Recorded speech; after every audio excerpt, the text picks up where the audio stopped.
Okay, now the next topic is going to be cardiac muscle and cardiac conduction, right? The cardiac muscle, cardiocytes or cardiomyocytes is the name of the cardiac cells. What characteristics do they have? They show striations, this one's right here. I show intercalated discs. You have one right here, another one right here.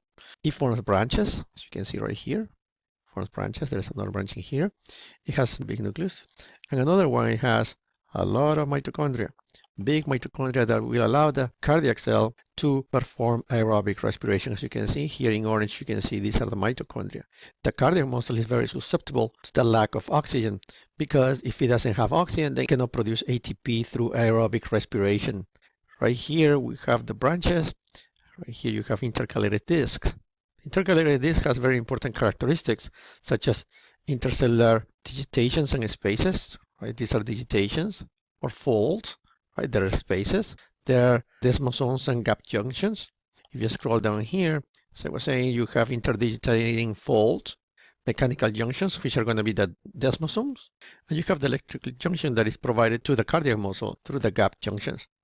So right here we have the metabolism of the cardiac muscle, as I was saying. It contains big and numerous mitochondria in order to produce ATP. Therefore, the lack of oxygen is very dangerous to the cardiac muscle. Then we have the conduction system of the heart. The conduction system is everything that is associated with the electricity of the heart. So if we look at the heart, and we're just going to focus on the electricity, it's basically all this yellow part that you see right here, yellow, yellow, yellow that you see here, that's the electricity. So the first part of the conduction system of the heart is this area right here, which is called the sinoatrial node. It's called the sinoatrial node. It's called atrial because it's located right here in your atrium. This is the main battery, if we can call it like that, the heart is going to have. This initiates the electrical activity in your heart, and this electrical activity is going to get transmitted through the atriums to the second, let's say, battery that we have in our heart, which is this one right here. The second one is called the atrioventricular node because it's located between the atriums and the ventricles approximately. From there, you have a set of wires, basically, as you can see here in yellow, that are going to take that electricity down into the ventricles. And these are going to be called the AV bundles. The AV bundles go down through the interventricular septum, this one right here. And then the AV bundles are going to branch out into these little branches that you have right here that are going to go through the walls of the ventricle. These branches now are called the Purkinje fibers.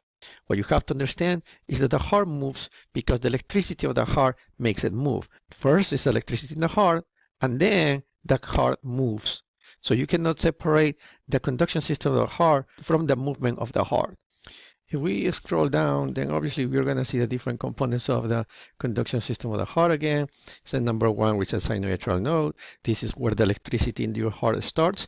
Therefore, it's usually called or referred as the pacemaker. Your heart beats more or less approximately 70 to 80 times per minute, and that is because that's the pace that the sinoatrial node is going to provide to your heart.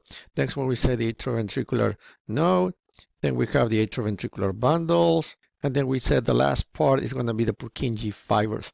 So the next part that we have is the nerve supply of the heart. We said that the heart beats approximately 70 to 80 times per minute. Some people faster, some people a little bit slower, but on average we can say 70 to 80 times per minute. However, you know that your heart can beat faster, for example, when you are running. Right? If you're running, maybe your heart rate goes to 110 times per minute. And when you are resting and you are sleeping, for example, your heart rate may go down from 70 to 60. So then that means that even though your heart has its own pace, then this pace that your heart has is modified by your nervous system. Since your heart is involuntary, that means that you don't have control over it. So that means that the nervous system that is going to control your heart is going to be the autonomic nervous system. The autonomic nervous system has two divisions, sympathetic and parasympathetic nervous system. The parasympathetic nervous system is the one that is going to make your heart beat slower. The sympathetic is the one that is going to make your heart beat faster. The next topic is the electrical and contractile activity of the heart. So if we scroll down, we have in here again the cardiac rhythm. We talk about the cardiac rhythm. We said that is provided by the sinus rhythm, the sinoatrial node rhythm. We know it as the pacemaker, as we said right here, say 70 to 80 times per minute on average. If you keep going down, we have the pacemaker physiology. In other words, the sinoatrial node. How the sinoatrial node is going to fulfill its job.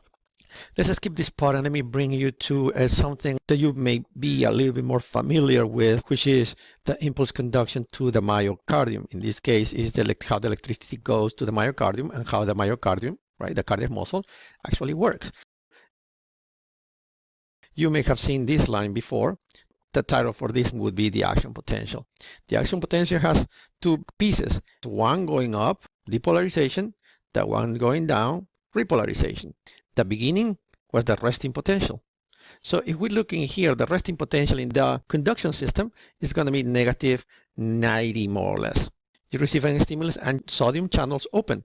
Sodium channels open, therefore it changes the polarity from negative 90 all the way up more or less positive 30. So what makes this go up? Sodium going in. So what makes this go down? Potassium going out. How do you call this? Depolarization. How do you call this?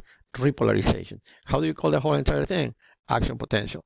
What's the difference then between the cardiac muscle and the skeletal muscle? The difference would be that in the skeletal muscle, it just goes up and down immediately. In this case, there is a delay between when it goes up and when it goes down. This delay right here is something that you don't see in the skeletal muscles. So this delay right here is called the plateau. Sodium goes in, potassium goes out.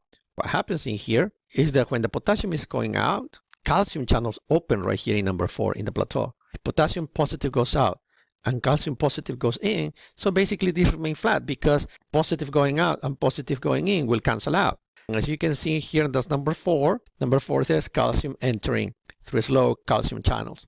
So calcium goes in, potassium goes out, and that maintains this flat. Eventually all the calcium channels close, and then this potassium going out will trigger this part right here, number 5, that it goes down. So as you can see here, you see channels close, calcium, and then potassium keeps going out, which is going to determine this repolarization right here. So then the green represents the electricity in your heart. What happens after the electricity in the heart? Then you have the red, which is the cardiac contraction.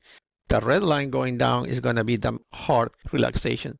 So going up, contraction, going down, relaxation. Why? Because the depolarization in green is related to the cardiac contraction. The repolarization in green is related to the myocardial relaxation. If we scroll up, we go back to this image right here. What we have seen so far is the electricity in your heart as well as how the heart contracts and relaxes. However, this figure right here shows you how the electrical activity is in the sinoatrial node, in the pacemaker. The pacemaker obviously does not stop, right? That's why your heart never stops either. Your heart is constantly beating. Why? Because the sinoatrial node is going to be sending information or depolarizing all the time. It's more or less the same concept. You see the line going up and the line going down, going up, going down. So this one doesn't stop. The resting potential is negative 60. It goes up again because of sodium. Eventually calcium joins it, goes in, sends this up, depolarization. It goes down because again potassium comes out. It goes down to negative 60 and it starts over again, which is slow sodium channels open up to more or less negative 40 there. Sodium and calcium channels open even more, and then this goes up immediately up to negative 10 more or less, and then it goes down again to negative 60 because potassium goes out, and this is going to represent the action potential.